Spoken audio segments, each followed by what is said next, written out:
നിങ്ങളുടെ favourite shows ഇനി ഒരിക്കലും മിസ്സാവില്ല. ഇപ്പോൾ C5-ലൂടെ കാണും നിങ്ങളുടെ ഫേവറേറ്റ് ഷോസ് തികച്ചും സൗജന്യമായി. എന്നെ സ്വന്തമാക്കാൻ മറ്റൊരു വഴി എന്റെ മുമ്പിൽ ഇല്ലായിരുന്നു.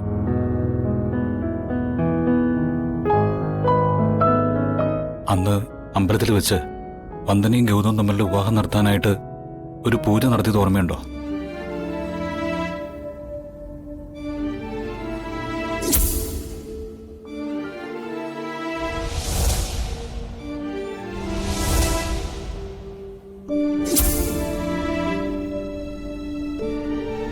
അന്ന് വന്ദന എന്തോ മണപ്പിച്ചോ കഴിച്ചോ മയക്കത്തിലായിരുന്നു.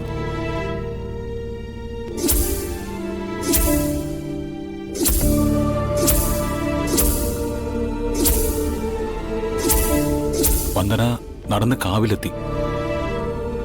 പിന്നെ വന്ദനയുടെ കഴുത്തിൽ ഞാൻ താലി കെട്ടി.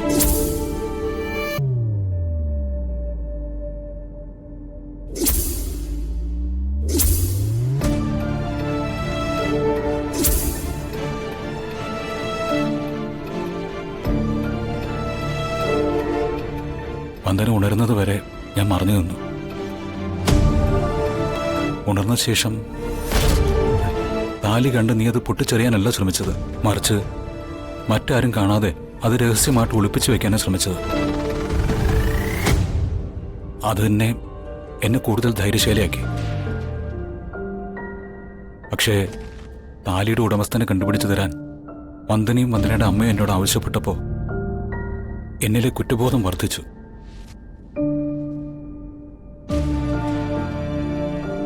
ഒടുവില് ഞാൻ എൻ്റെ മനസ്സിലെ ഭാരം ഇറക്കി വെക്കാനാ എല്ലാം വന്ദനയോടും അച്ഛനോടും അമ്മയോടും തുറന്നു പറഞ്ഞത്. എനിക്ക് വേണമെങ്കിൽ എല്ലാം നിങ്ങളിൽ നിന്ന് മറച്ചു വെക്കായിരുന്നു.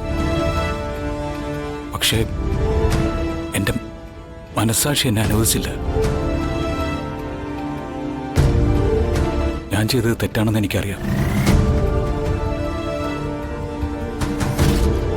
ഒരു പെണ്ണിനും ഒരു പുരുഷനോടും ക്ഷമിക്കാൻ പറ്റുന്ന കാര്യമില്ലെന്ന് എനിക്കറിയാം.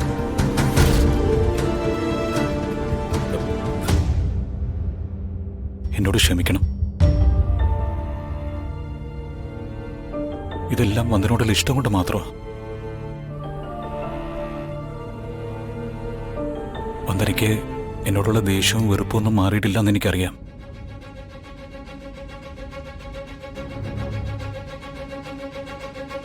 എല്ലാം മറക്കണം.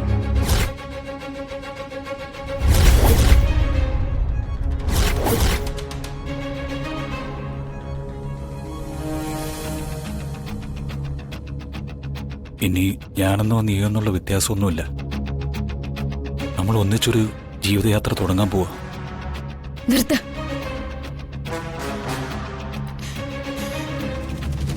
നിർത്താൻ.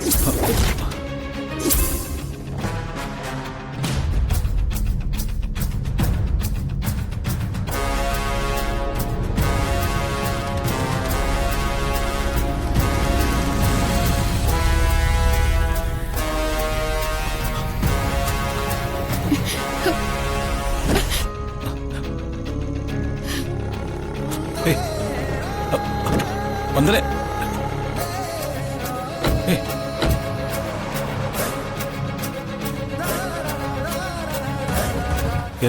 എന്താ വന്ദന കാണിക്കുന്നത്? ഡൗൺലോഡ് ചെയ്യൂ C5 ആപ്പ്. കാണൂ എല്ലാ എപ്പിസോഡുകളും സൗജന്യമായി.